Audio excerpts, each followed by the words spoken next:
Seleção de provadores em análise sensorial. É necessário selecionar provadores quando se deseja fazer um teste sensorial? Bom, essa resposta é bastante variável. Depende muito do tipo de teste que se deseja realizar. Quando se deseja realizar testes descritivos, pelo menos a maioria deles, os testes descritivos tradicionais, e quando se deseja realizar alguns testes discriminativos específicos, quando vai se avaliar algum atributo menos conhecido pelos provadores, como, por exemplo, a amargor residual, a adstringência, a resposta é sim, é necessário fazer a seleção, para você garantir que os provadores reconhecem os atributos em avaliação e para você garantir que seus provadores têm boa capacidade de percepção de odores, de gostos e de discriminação de amostras. Porém, para a realização de testes afetivos, que são aqueles onde se avaliam a opinião pessoal, a aceitação ou a preferência entre amostras, a seleção de provadores não é necessária. No entanto, quando se deseja uma equipe treinada, capaz de reconhecer diferenças mínimas entre produtos, sim, a seleção é indispensável. Começamos então a tratar os provadores num processo chamado de pré-seleção. Na pré-seleção, nós conferimos algumas informações aos provadores. Então, por exemplo, nós fornecemos os objetivos do teste, deixamos claro qual é a intenção, deixamos claro qual é o tempo necessário para a realização dessa equipe, quanto tempo por semana, qual a frequência semanal de testes e qual o tempo dispensado em cada vez que o provador for participar de um teste sensorial. Isso é extremamente necessário para que o provador reflita a respeito da sua participação e decida ou não fazer parte de uma equipe de análise sensorial. Precisamos também de algumas informações sobre os provadores. Para isso, nós aplicamos questionários ou fazemos entrevistas com esses provadores. E alguns critérios de pré-seleção importantes a serem considerados. Primeiramente, é necessário que haja interesse do provador em fazer parte de uma equipe de análise sensorial. É necessário também que o provador tenha disponibilidade de tempo. Se a princípio já for detectada a falta de tempo disponível para se dedicar a esse tipo de teste, esse provador não deve nem fazer parte dos processos de seleção. É necessário que o provador tenha saúde e que a sua saúde permita com que ele ingira os alimentos que serão testados. Por exemplo, não podemos recrutar diabéticos para fazer testes de alimentos que contêm açúcar. Não podemos selecionar hipertensos para fazer testes de produto com alto teor de sódio. Então, sempre considerar as questões de saúde do provador e ver se ele não possui nenhuma doença pré-existente que ofereça restrição à ingestão do alimento que vai ser testado. É importante que o provador não tenha aversão ao produto em teste. E também, muito importante, que o provador que está participando do recrutamento tenha facilidade para trabalhar em grupo. Então, como funciona a seleção de provadores? No primeiro momento, nós fazemos uma entrevista ou podemos também criar um questionário para que o provador responda sozinho. Na entrevista, já existe um diálogo entre entrevistador e candidato, o que é extremamente importante, porque nesse momento nós já conseguimos detectar a facilidade do provador em se comunicar. Muitos testes descritivos exigem uma boa capacidade de comunicação, que é difícil de ser avaliada através de um questionário, mas é muito facilmente detectada em uma entrevista, que é uma conversa informal entre entrevistador e candidato. Então, nesse momento, nós podemos, além de responder as questões que fazem parte do roteiro da entrevista, perceber um pouquinho do temperamento e do interesse e da disponibilidade do provador. Então, a entrevista é sempre preferida em detrimento ao questionário. O provador sendo aprovado nessa entrevista, ou seja, ele possuindo não possuindo nenhum fator que o impeça de participar dos testes sensoriais, nós damos seguimento com o teste de reconhecimento de odores, que é o teste onde nós vamos verificar se o provador tem uma boa capacidade de percepção, de detecção de odores básicos. Na sequência, um teste de reconhecimento de gostos básicos e, por fim, uma sequência de testes de diferença, no caso, testes triangulares, que permitem avaliar a capacidade discriminativa dos provadores, ou seja, a capacidade de identificar diferenças entre amostras. Na entrevista, então, nós verificamos a disponibilidade de tempo. Muitas vezes o funcionário de uma indústria tem interesse em fazer parte da equipe sensorial, mas ele trabalha num setor em que ele não pode se ausentar do seu trabalho. Isso acaba tornando-o indisponível a essa participação. Então, sempre selecionar provadores que tenham tempo disponível para fazer parte e para contribuir com a análise sensorial. Avaliar o interesse dos provadores, verificar a fundo se ele não está querendo participar por amizade, por relações de afeição ao condutor da análise sensorial. Verificar realmente se ele tem interesse, se ele demonstra vontade de fazer parte de uma equipe de análise sensorial. É muito interessante que numa seleção se recrute candidatos que permaneçam por um bom tempo na equipe, porque todo o processo de seleção e de treinamento é muito longo e dispendioso. Então, não é interessante que exista uma alta rotatividade entre os provadores que fazem parte de equipes sensoriais especialistas, treinadas. Com relação à relação do provador com o produto, é importante que ele não tenha aversão ao produto em teste. Não é necessário que ele goste muito desse produto e nem é necessário que seja um produto de uso comum no seu dia a dia. Apenas é necessário que ele não tenha aversão ao produto, porque ele será exposto a esse produto por muitas vezes durante o treinamento e durante os testes. Muito importante que os provadores selecionados tenham facilidade de expressão e também facilidade para trabalho em grupo. Condição muito comum quando se trabalha com equipes sensoriais treinadas. Aprovados na entrevista, atendendo todas as condições citadas anteriormente e também com boas condições de saúde, os pré-candidatos são submetidos ao teste de reconhecimento de odores.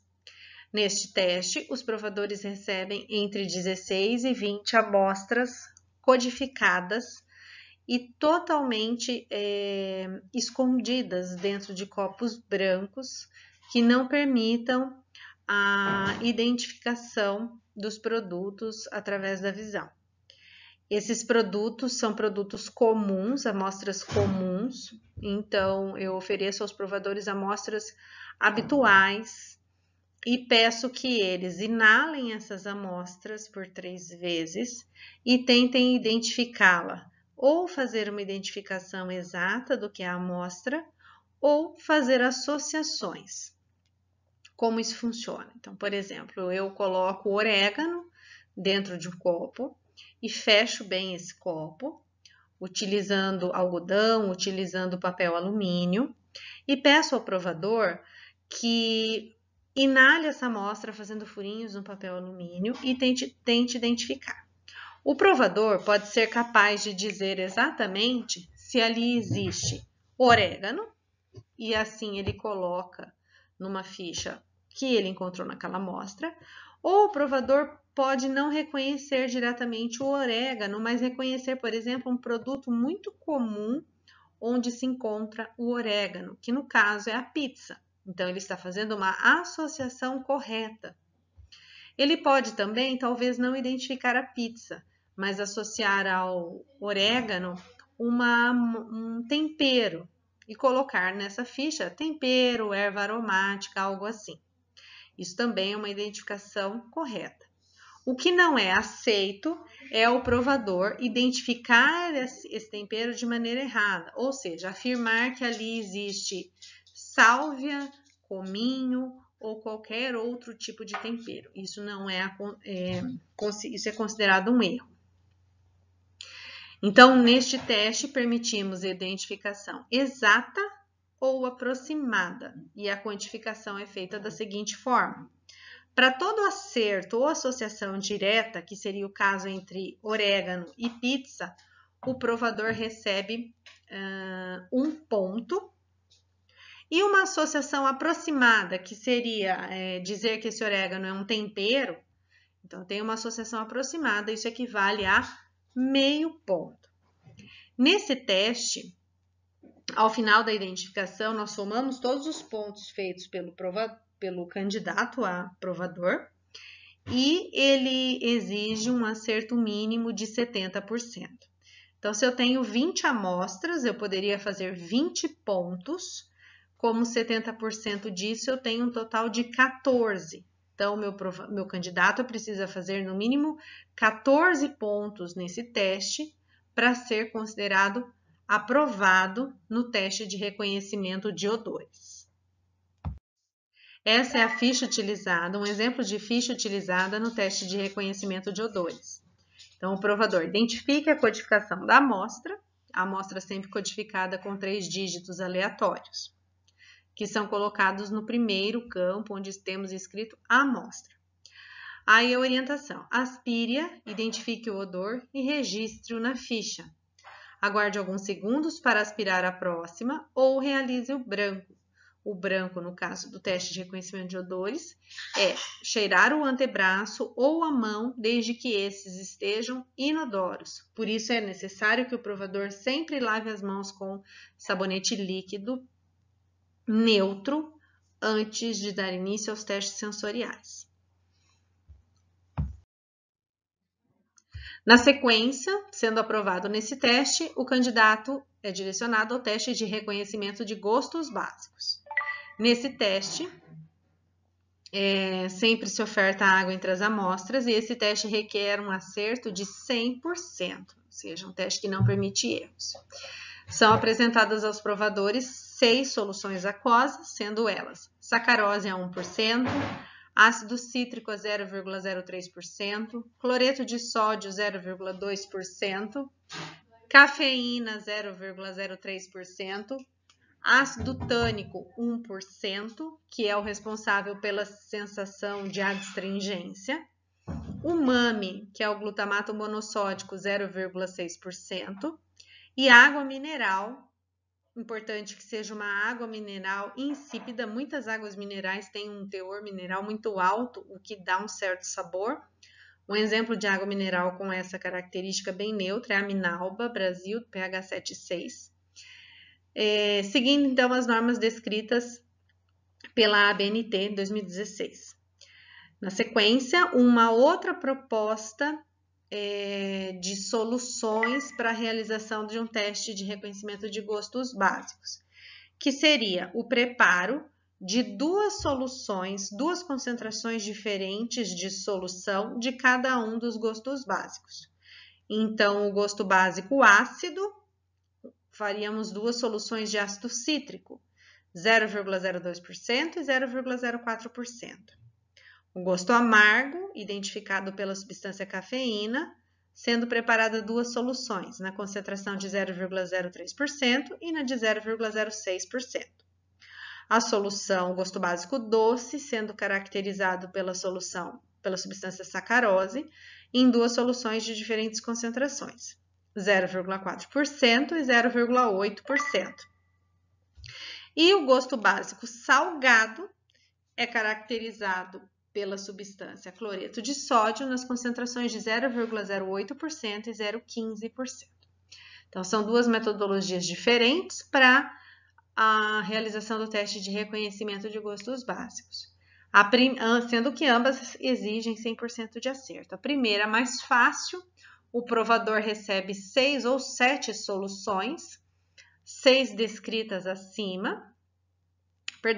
soluções descritas acima, que representam os gostos ácido, salgado, amargo, adstringente, umami e a água mineral.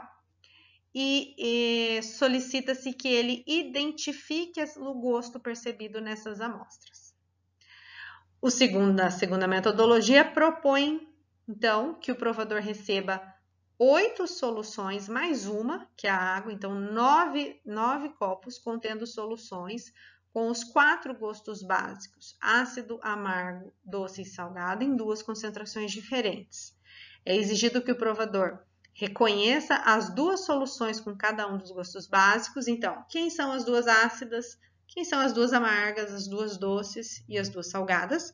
E na sequência, indique qual é a mais concentrada e qual é a menos concentrada, que é uma metodologia bem mais complicada. Então, a sugestão é que siga-se a primeira sugestão de metodologia.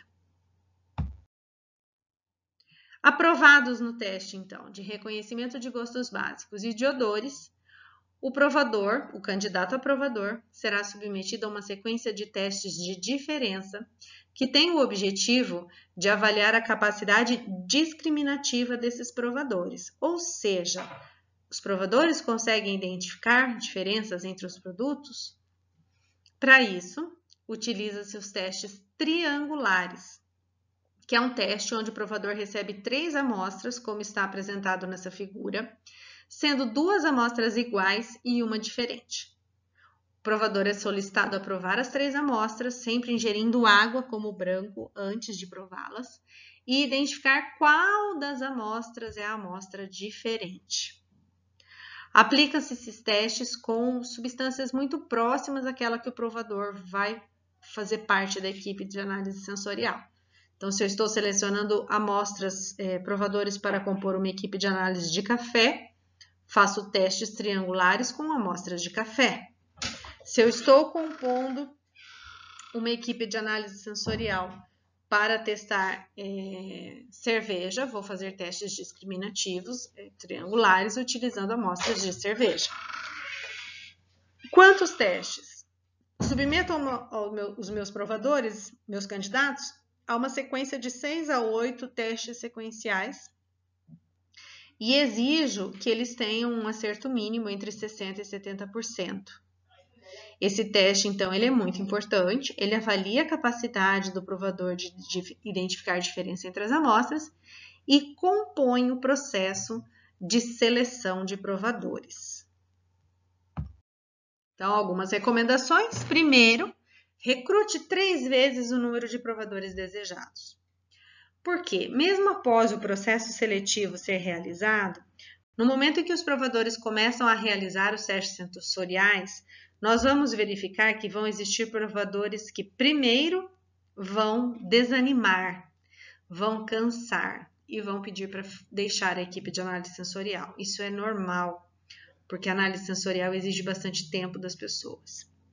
Segundo, existem provadores que vão, que à medida em que os testes avançam, nós percebemos que eles não